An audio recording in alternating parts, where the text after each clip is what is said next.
Welcome to the show. All Elite Wrestling presents Double or Nothing live Saturday, May 23rd at 8 p.m. Eastern. Buy now on VR Live. How have you been? Another day, another dollar, man. Nice. Appreciate you doing that. Well, hell of a morning trying to figure out how to use Instagram for the first time. Well, yeah, I mean, I appreciate all the effort. I'll be honest, I was a little worried. I was like, oh, man, this isn't going to be easy. We worked hard to get this going, but you got it. Yeah, well, I've never used it before. They made one for me. I never used it before. But I didn't know the password to it. Nobody seemed to know the password to it. So we had to have these tech guys on here. I've been doing all this media lately I got this pay-per-view coming up, and I had a movie come out last weekend. So I've been, doing tons of media. Everybody now, it's all, all this different technology. It's I have to download all this stuff and, Zooms and Skypes and stuff. It's getting absurd. Call me on the phone, you know what I mean? This is unique, though, so this is cool. Yeah. Luckily, here, the fans are going to be carrying most of the conversation, so at least they can do that. That's not typical with most other media, so... but again, I appreciate you taking the time. I know you have a lot going on. Congratulations, by the way, on Cagefighter. Yeah, I think a lot of people really liked it. It had a one-night only premiere internationally. In the U.S., it'll come out this fall. They're trying to get a theatrical release, but it's getting really positive feedback. Everybody seemed to really like it. It's just a really fun, easy movie to watch. Everybody did a really good job, and I was pretty pleased with it. Yeah, I heard about it last week, and believe it or not, it was the first time that I heard about it. And I tried to look for it in the U.S., and I couldn't find it, but you said it comes out in the fall, so that makes sense. Yeah, we had partnered up with Fight for, I don't know, I think they kept it up there for a few days. I hope they put it back up because, it's getting some word of mouth now, so. All right, so one thing that I found out about, Cagefighter is Chuck Liddell, obviously, is heavily featured. What's your favorite Chuck Liddell story that you can tell us? He's a really cool dude, man. Really cool dude to hang out on set with because he's just, the most super chill dude and, the most badass dudes of all badass dudes. He did show me how to do his famous overhand punch. Wings it over the top of his head like you're whipping a towel. Pretty cool, yeah. Have you always been an MMA fan? Yeah, pretty much. Because you see when you're a kid and you go to Blockbuster Video to hunt for wrestling videos, right next to those videos are the old UFC videos. So I watched that the whole time. Nice. So, back to AEW this Saturday, Double or Nothing. You're taking on Brodie Lee. How are you feeling ahead of the event? Not too bad. Trying to train as best I can. I'm just in Jacksonville right now. I just brought my whole family, my whole situation out here for this whole set of tapings and everything, so that there wasn't a bunch of back and forth. So I just got an Airbnb out here and got a backyard set up. So I had to Amazon a bunch of equipment. I've been Amazoning exercise equipment to this whole thing because you can't go to the regular places you normally train at.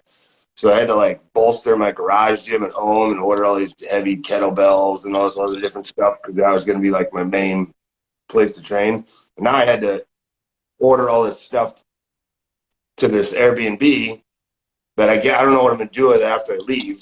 But maybe, I don't know. I haven't even figured that part out yet. But I had to order a bunch of ropes and dumbbells and kettlebells and bags and stuff. And so I got this wacky Jean-Claude Van Damme Jungles of Thailand training thing going on, getting ready for this pay-per-view.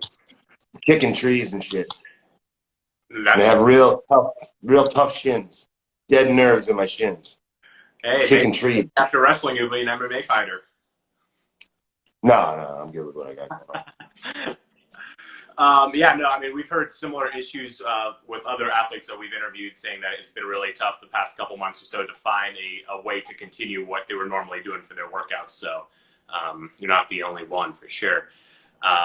But talking about Brodie Lee this Saturday, I know you guys have had some back and forth recently, but you guys have known each other for years now.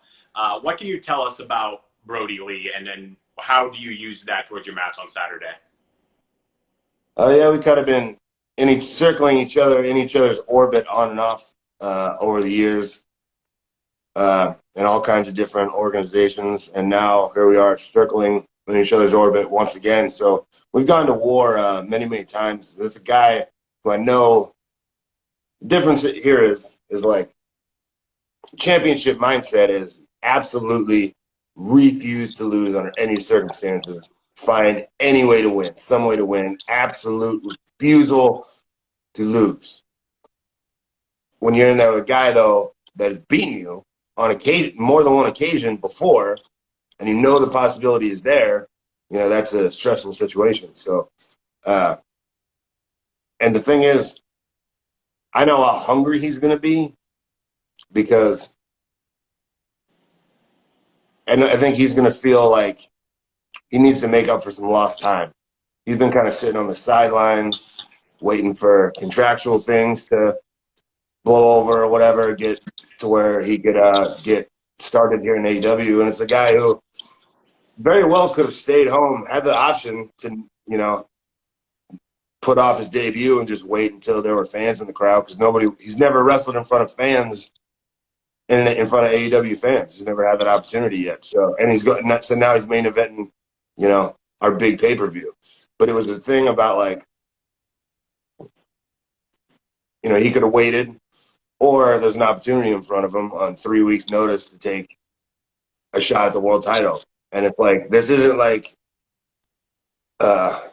some Rocky story, like some bum from some low-level thing coming in to take a Hail Mary. It's not a given. This is a top of the food chain level guy, and the fans know it because they've seen him on the big stage in all the companies he's worked with in Japan and the United States. He's a killer. He's dangerous. He's fast, athletic, big man is an understatement. He's a dude who can brawl, fight, wrestle. He can even fly. He's aggressive, and he's huge and scary. And he's got literally every single tool to do anything he wants in the business. And what he wants to do on May 23rd is beat me and take my actual world championship away, not just the physical belt, which he did, which pisses me off. But yeah. So it's an interesting situation, completely different situation than last year's Double or Nothing with all the circumstances and everything. But I just got to, in this situation, I just have to be an example of rolling with the punches, adapting to circumstances, and refusing to lose, refusing to be beaten down by anything. That's the best I can do as a wrestler. You have the chance to be an example to I mean, at best, wrestling could be a distraction, entertainment during, weird times. But it can be an inspiration and set an example. And you got to have that responsibility, when you go out there. You got to be an example of, no matter how much I get the crap kicked out of me, I'm not going to just take it and lie over and take it. And people are going to be going through tough times over the next year or two. So many people are affected by this, financially, some people worse than that. It'll be like a situation where people have financial holes to dig themselves out of. They lost their businesses. They have to adapt and change, or they have to figure out a new way to do their business, or they're going to have to adapt and survive and keep moving forward. And I best I can do is just be an example of that, and not be afraid of anything and stare down fear, even though it's unexpected. And I didn't expect to have 7-foot-tall Brodie Lee, who's nearly killed me before in my career, all of a sudden pop up, and now I got to deal with him on 3 weeks' notice. I didn't expect that, but here we are. So I have to be an example of being ready for, a tornado that can come and, blow your house over at any, that you didn't know was going to happen. Absolutely. the last time we talked to you, it was the week before Revolution, and I remember asking you, it would mean so much to you to win the AEW title. Now that you have been the champion for a couple months now, what has it meant to you? And taking us back to Revolution, what did that moment, winning that title, mean to you? Very, very cool. Obviously, kind of a different situation. One of the things about my dog's rampaging in the room.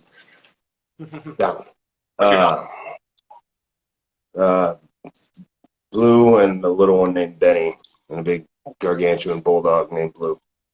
They're a strange pair. They really are. Did you say Blue? Yeah, the bulldog's named Blue, and then a little chihuahua thing is named Benny. Nice. And he like hangs out underneath him, and like what? It's weird. Sometimes the bulldog will just lick the chihuahua as if he's getting ready to cook and eat him. It's very strange.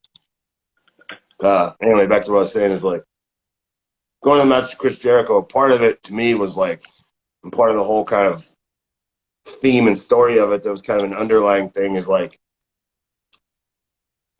that's not the first time I've wrestled Chris Jericho. We'd circled each other in the past before, but a younger version of me, maybe a more impetuous version of me. And Chris is the greatest of all time. And he's going to put every single obstacle in front of me to not even have to wrestle me. He's going to play every mind game imaginable. One of his biggest weapons is, his brain and his mouth and the things he'll say to get under your skin to make you agitated and throw you off your game and so forth. And a few years ago, part of the whole thing for me was like a few years ago, he wrestled me when I was younger. Somebody interferes in the match. He makes reference that he's hitting on my mother backstage, whatever it is, puts all these different obstacles in front of me, stabs my eye out. These are things that would have thrown me off my game, would have made me so angry that I would have taken my eye off the ball. Sammy Guevara jumps up on the apron, and I get pissed off. I chase him around the ring. I walk right into a Judas effect. I'm done. That's what he wanted to happen. But now I've been around this game for so long. I'm in my prime, but I'm a veteran. I've wrestled everybody from The Undertaker to Triple H to Minoru Suzuki to Kenny Omega. Like, I've been in a tournament of death and a G1, dude. I've seen it all. So, like, I'm not going to get rattled. So Revolution to me was about, like, once we got to the pay-per-view, get through all the obstacles, get there, the work is done. Now I just got to execute, not get thrown off my game, nothing like that. I know the inner circle is going to be out there. I know what's going to happen, and just get the job done. So it's about remaining calm and composed under all this fire of this war going on between me and the inner circle. And in this situation, this dude's doing a similar thing, where he has taken my championship belt. Ultimate sign of disrespect. Not just beat me up. I mean, I've been jumped. I've been jumped in the inner circle. I've been jumped by every gang in wrestling history. I've been jumped by kids who stole my bike when I was 7 years old. Like, that's nothing new to me. But he took my championship belt. Ultimate sign of disrespect. Now, the only thing for me, this requires swift and corrective justice. Now I must hurt you. Now you must pay, and pay twice. As an example of, nobody's going to do that to me. Not even Brodie Lee's big ass. So I have to balance maintaining composure with absolutely unleashing hell on him for what he had done, to show that nobody better ever do that again. And at the end of Double or Nothing, when Brodie Lee is lying in a pool of blood unconscious, nobody's ever going to want to try to steal my title belt or disrespect me in any other way ever again. I don't know, man. I don't know how many more times I have to prove that in AEW. I don't know how many more horrible things I have to do to people. But Brodie's also a veteran of the game, and he's been around, and he knows what he's capable of doing to me. So he had the guts to go ahead and do that. Absolutely. Are you ready for some fan questions, Jon? We've gotten a ton of comments coming in. I hope so. All right, let's do it. All right, first one. How did you know that you wanted to be a wrestler? It's the only thing I've ever liked, as long as I can remember. Like I don't remember a time before wrestling, really. I think probably my first exposure to it was like these kids underneath in the apartment underneath me that lived on the bottom floor in the apartment building. I was like hanging out with them, and they had like wrestling figures, like WWF figures, and they had like wrestling tapes, and we watched some of that and play with the toys or something, and then we'd start wrestling each other. I think that was like probably my first exposure to it. And after that, I don't remember a time when that wasn't the thing that I liked. And I just always had this feeling that I could do it, but I didn't know how to get involved in it. It was like, I never had a computer, so I couldn't unless I was at like a computer lab in a library or something. So I never was able to like look up how to become a wrestler or anything like that. I never knew. My only knowledge of the behind the scenes was like the wrestling magazines and the newsstand. So I had in my feeling like I just had this innate feeling in the back of my head that I could do this. I just had no idea how, because the option never been presented to me. When I was younger, for a little while, I was like, okay, I'm going to be a college wrestler, because on TV, all the college basketball players get drafted to the NBA, and in football, the college football players go to the NFL. So I bet if I become a college wrestler, then like I'll get drafted into pro wrestling. That's not how it works, obviously. But I was at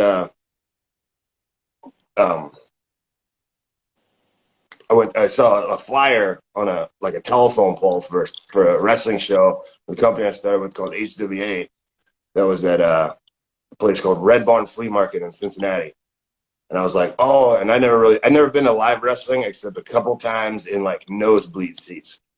And this was like up close and personal. And it was like I could see myself in the ring. I was like, it's so close, I could literally touch it, but it still like seemed so far away.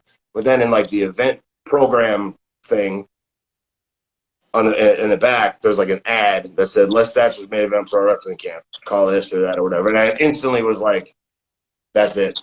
Like my life had been decided for me. I was like, a light shone down, and I knew that was exactly where I was going to go, and I knew that was what life was going to be. That's awesome. What's your favorite wrestling moment of all time? That's so tough.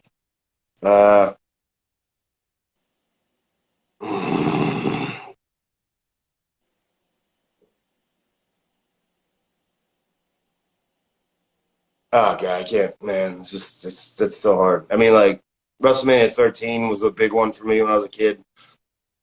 Probably my favorite match, the Brett versus Steve. It's got everything. It's intense. It's violent. It's bloody. It's technical. It's just the perfect amount of everything. Everything from that whole era, like 96, 97. Steve Austin, Bret Hart, everything going on. I like 96, 97 WWF, ECW from that period. I'm like such a huge fan of the whole like barely legal kind of era, 96, 97, like all those guys. Pretty much everything from that era, man, is like a moment to me. Definitely. I've seen a ton of articles now that Mike Tyson is confirmed to be at Double or Nothing on Saturday night. Obviously, he has his wrestling history as well, around 98 or so. Have you met Tyson before, and are you excited to meet him this Saturday? I sat behind him at a UFC once, and my wife was next to me. She tripped and fell into his chair. And spilled a drink all over the floor. That's probably the closest I've came to actually. Oh God. I've never really had much conversation with him though, so it'd be cool to meet him and talk a little bit. So I don't know anybody who's not a Mike Tyson fan, Right. No, from one champion to another. That's a good icebreaker, by the way. You can just tell him that your wife spilled her drink on you, or on top. Yeah. What tips would you have for aspiring wrestlers? Definitely find a reputable place to train. You know, there's a lot of people out there just who don't know what they're talking about and, you know, take your money and so forth. You want somebody with a reputation and they can point to the people that they've trained. And there's a lot of good schools out there. You know, a lot of it will be on what's close to you proximity wise, but it may mean you have to relocate or something, you know, but that all just depends on you. The biggest tip I could say is that like if it's your real goal to like really make it and make a living out of this, is like you just gotta hang in there for as long as it takes and just keep growing and getting better and adapting and so forth, because this ain't, for the most part, this ain't gonna be like an overnight success story kind of thing. Like you can't win in the 11th hour if you quit in the 10th hour, and there'll be like a lot of times where you're like, you don't get called back, you can't get booked where you want to get booked, things go wrong. There'll be a lot of times where you're like, Jesus Christ, this is taking forever. Like, why am I, like, my plan was to be world champion by now, and I'm still like wrestling in this stupid little carnival out back. Like, what the hell? But it's about just hanging in there, man, because like the guys who hang in the longest are going to be the guys who get the opportunities. And if you basically just don't quit, no matter how long and dark and how long it takes. What type of music do you listen to? Well, it depends what I'm doing.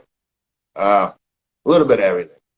Like if I'm training, definitely high energy, rock and roll, heavy metal. Like if I'm lifting weights or something, you know, Slayer, Pantera, stuff like that.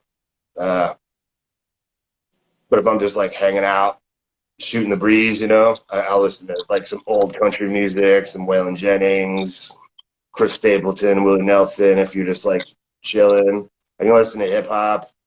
You know, it depends what I'm doing. High energy if I'm working out, relaxed if I'm chilling. Nice. What's your favorite match of all time? Oh, you said it was Stone Cold and Bret Hart, right?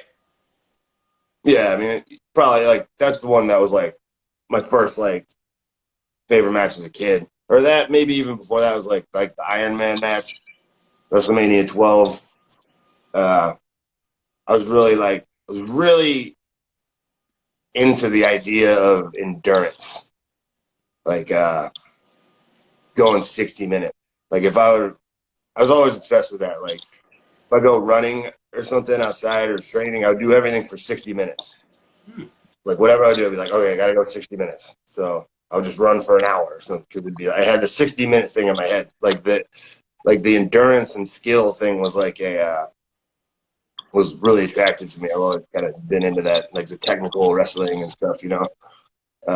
And like Bret Hart, like King of the Ring '93, I had that tape, and that was another thing. It was like you had to wrestle 3 matches in the same night, long matches, really technical match against Mr. Perfect, and that was the first guy I've seen that was like using skill and technique and endurance and taking a beating, and like and that kind of like always spoke to me because he could win not by some kind of superhuman craziness or whatever.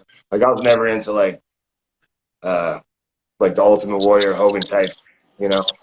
Brett was like my first guy because he won by enduring and being able to like, it's about how much he could like take and how use his brain and stuff. And that kind of like the world I was living in, kind of the way, I think that kind of made an impact probably on my life, really. You know, being able to, like I was saying earlier about just hanging in there no matter how long it takes. You know, success isn't guaranteed overnight in anything. You know, that's just kind of how I've done in my career. Wrestled 200 matches in a year, multiple years in a row. It's just about being mentally tough and being able to have the endurance to suffer and go through stuff. You know.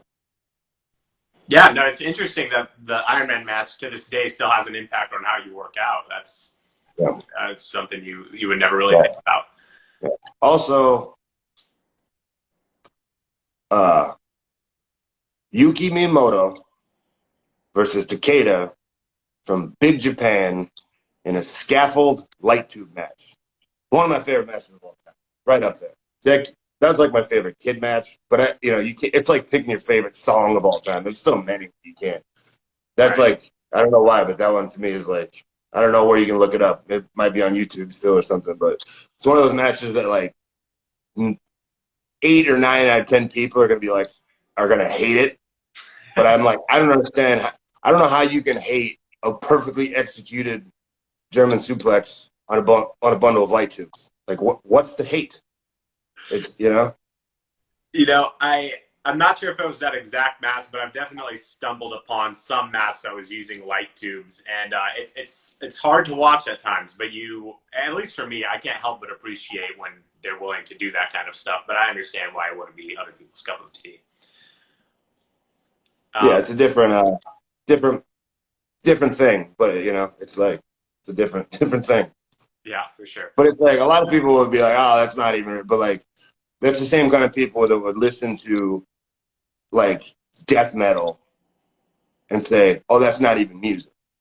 Right. Well, it's actually very complicated music. There's actually there's a bridge and a whole thing, and there's a very complicated guitar solo, and there's actually very talented musicians. It's just not your type of thing. That doesn't mean it's not music, Right. Of course. This motherfucker had light tubes in the set up in the ropes, and he's got the guy in the corner, and he starts like assembly laying the light tubes and kicking him. He's like how do you not love that? Come on. You got to appreciate the creativity. Oh, yeah. Last question for you, John. This Saturday, Double or Nothing, 8 p.m. Eastern. You can order on BR Live. You're taking on Brodie Lee. How do you defeat the Exalted One, Mr. Brodie Lee?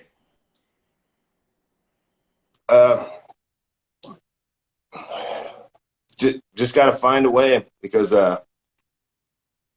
when you have a guy who can do everything and can physically overpower you, you don't know where the match is going to take place, because, you can't just bring him to the match so easily. You can't just throw him to the outside so easily, dictating where the match takes place and the pace of the match when you're so physically outgunned can be difficult. So you don't know where it's going to end up.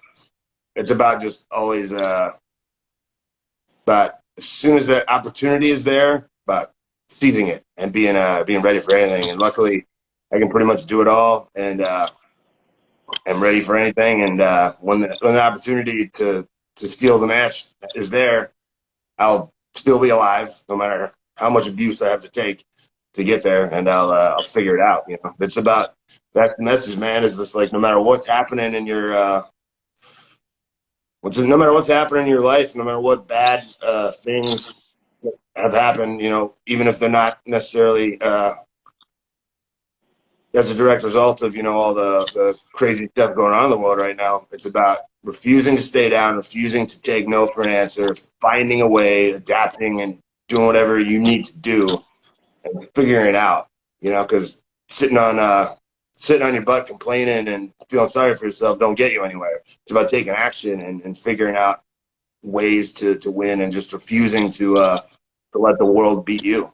And I refuse to let this man defeat me. John, thank you for taking the time. I appreciate you sitting down and talking to us ahead of your big match. Everyone can order Double or Nothing this Saturday. It's on BR Live. Feel free to order it 8 p.m. Eastern. John, thank you again. Stay safe. I know it's your time in the world. So appreciate it. Anytime.